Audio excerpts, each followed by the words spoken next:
반세기 정든 집을 떠나며. 최진우.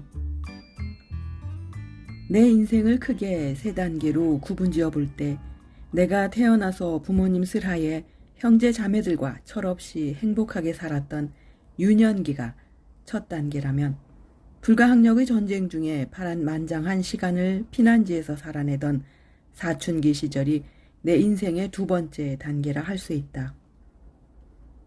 그 후 전쟁의 상처를 딛고 대학을 마친 후 처음으로 사회에서 풋내기 직장 생활을 하였고, 그 후엔 결혼 생활로 한 남자의 아내이자 며느리로 살아온 세월이다.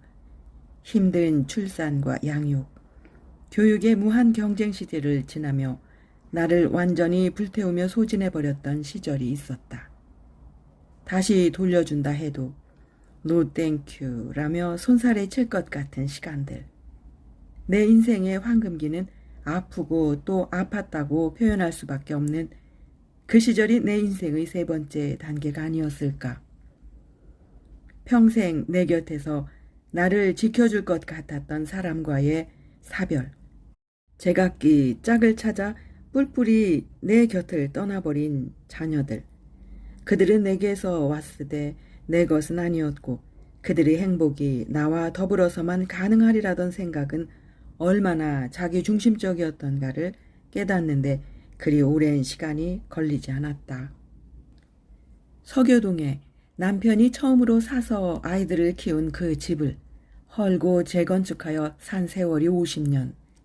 내 젊음의 꿈과 희망, 사랑과 슬픔, 그리고 고뇌와 절망까지도 고스란히 품고 있는 그 서교동 집과의 50년 세월을 단호히 결별하고 강 건너 아파트촌으로 이사를 결심했다.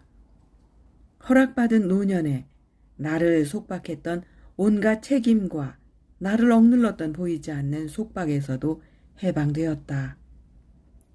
기쁨과 슬픔, 성취와 좌절이 시줄과 날줄처럼 촘촘히 얽혀있는 집. 비바람을 막아주고 나를 품어주었던 정든 집을 떠나면 어디서 이만큼 익숙하고 편안한 집을 다시 찾을 수 있을까? 두려운 마음도 있었으나 아이들도 이제는 미니멀 라이프를 추천했고, 나 역시 다 정리하고 가벼워지고 싶었다.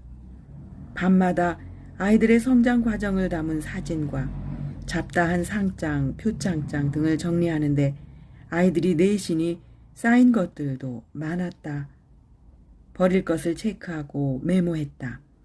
쌓인 옷들은 친구의 도움으로 아름다운 나눔 가게로 옮겨졌으나 쌓인 사진들과 반다지 속에 묵혀있는 일기장과 편지들, 추억의 보따리는 어찌 정리할꼬. 20여 년 전에 집을 헐고 새로 지을 때 많은 것들이 땅에 묻힐 때도 많은 정든 것들과 이별했고, 마지막까지 차고에 자리 잡고 있던 항아리들, 아버님이 남하하여 처음 지은 후생주택의 장독대를 가득 채웠던 크고 작은 항아리들. 그 어머님의 항아리에 담긴 사랑과 애착도 그 당시 곳곳으로 흩어졌다. 이번에 비로소 내가 너무나 긴 세월 동안 많은 양의 불필요한 물건을 소유했었고, 한때는 애지중지하며 모았던 애장품들에 짓눌려 살아왔다는 것을 깨달았다. 치우고 버려도 끝이 없었다.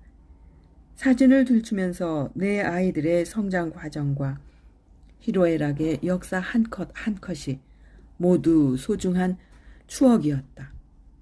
젊은 날의 울분과 좌절을 기록한 일기의 한 페이지를 열고 소리내어 울기를 30분. 페이지 사이사이에서 튀어나와 나를 멈칫하게 만드는 사연들은 그때는 슬펐으나 지금은 한없이 되돌아가고 싶어지니 좌절만은 아닌 듯하다. 버리려던 사진 한 장 들고 멍하니 생각에 잠겨 또 1시간을 보냈다. 학창시절 가장 친했으나 졸업 후 신춘문예 장편 소설에 당선된 후 결혼과 함께 미국으로 떠난 친구가 보낸 편지는 한 번에 3장을 혹은 4장씩을 이어서 보냈고, 그 시절의 사연들이 너무 생생해 추억에 잠겨 몇 시간을 보냈다. 사소한 오해로 몇 개월 동안 절교하고 다시 화해했던 일. 그 후 우리 우정은 더욱 깊어졌다. 그 시절에 일기장을 펴놓고 웃고 울기를 1시간여, 연애하듯 주고받은 색바랜 편지 보따리를 풀고 읽으며 웃고 울기를 또 1시간. 소중하지만 색바랜 과거와 단절하느니 이사를 포기할까?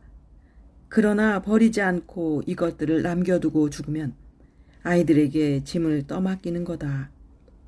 아이들은 귀중한 것도 미련 없이 버릴 것이다. 구청에 전화 한 통 하면 곧바로 치워준다고 하니 그러라고 말하면 된다. 나이 들어 익숙한 공간을 떠나 생소한 공간에 적응하는 것이 쉽지 않지만 과감한 정리를 하고 추억은 마음에 보관하기로 생각을 바꾸니 이사는 어려운 일이 아니어서 포장이사로 결정을 하고 장정들 대여섯이 힘을 합쳐 한나절 만에 공간 이동을 해냈다. 거리는 10분가량으로 다리 건너 한강 조망이 멋진 아파트로 정든 내 공간을 벗어난 것이다.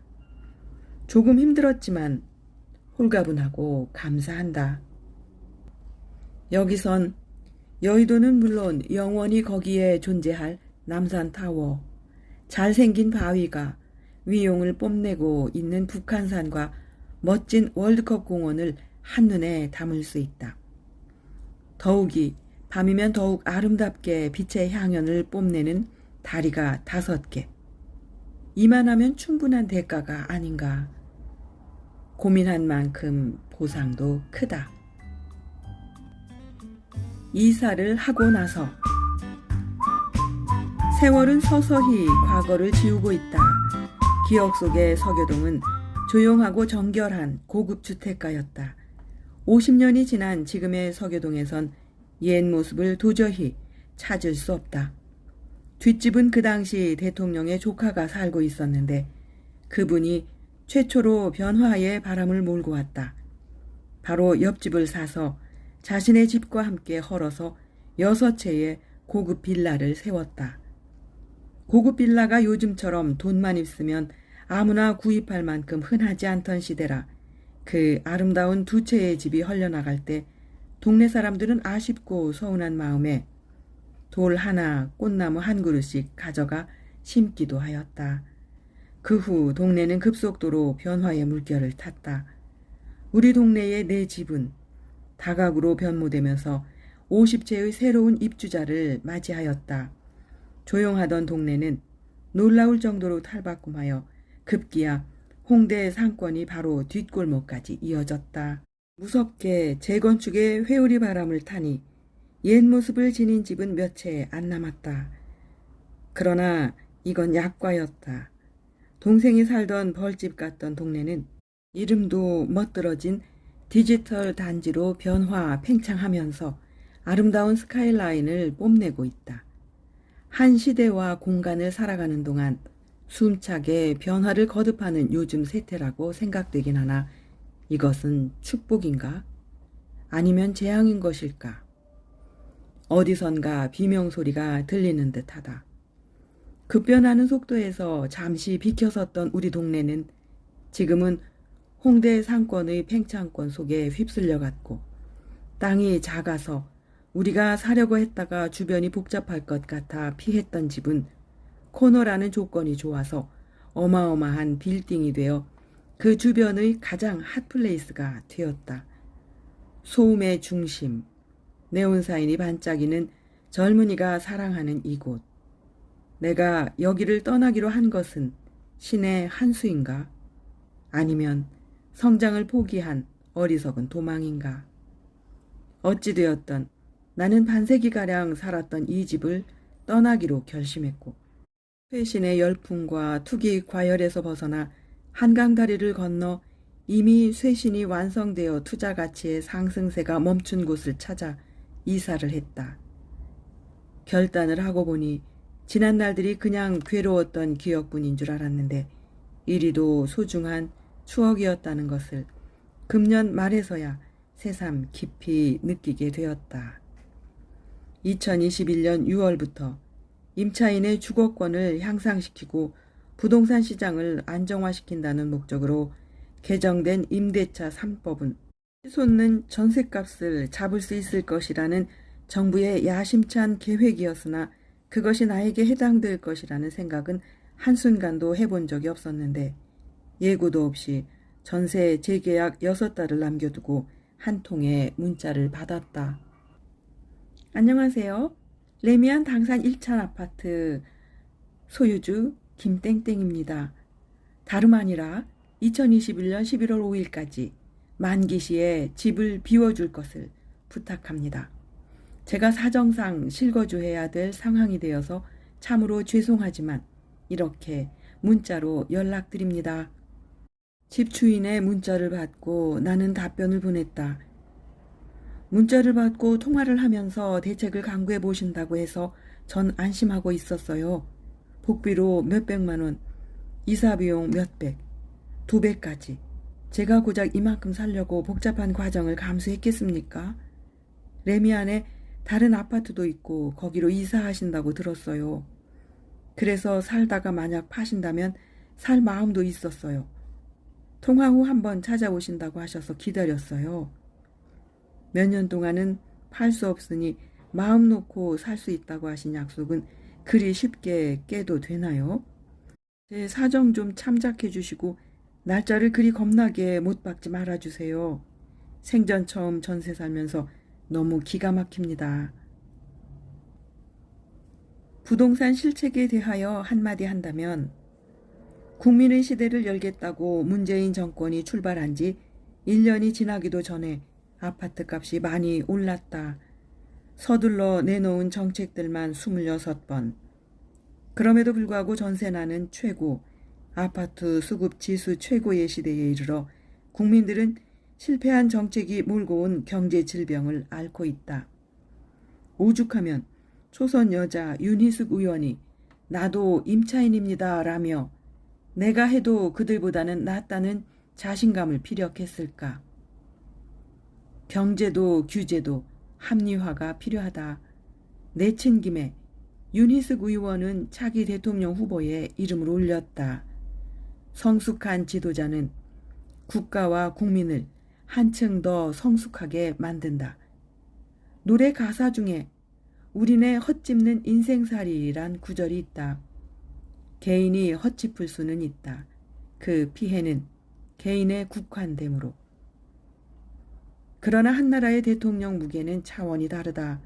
대통령이 헛짚으면 국민이 도탄에 빠진다. 국가의 위상이 추락한다.